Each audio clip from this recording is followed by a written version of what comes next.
غزوہ احد کے موقع پر حضور نبی کریم صلی اللہ علیہ وسلم جب زخمی ہوئے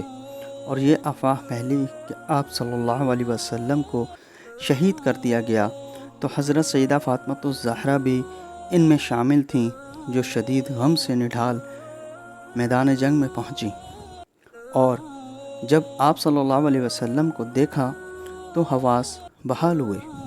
اور حضرت سیدہ فاطمہ الزہرا نے آپ صلی اللہ علیہ وسلم کا خون آلود چہرہ مبارک صاف کرنا شروع کیا۔ حضرت سیدہ فاطمہ الزہرا کے اس کردار کے متعلق حضرت سہیل بن سعد فرماتے ہیں کہ حضور نبی کریم صلی اللہ علیہ وسلم کے دانت مبارک غزوہ احد میں شہید ہو گئے، اور آپ صلی اللہ علیہ وسلم کے سر مبارک میں کنکریاں پیوست ہو گئیں اور خون جاری ہو گیا جو رکنے کا نام نہ لیتا تھا۔ اس موقع پر حضرت سیدہ فاطمہ الزہرا آئیں اور انہوں نے آپ صلی اللہ علیہ وسلم کے چہرے مبارک سے خون صاف کیا، اور حضرت سیدنا علی مرتضیٰ پانی ڈالتے تھے۔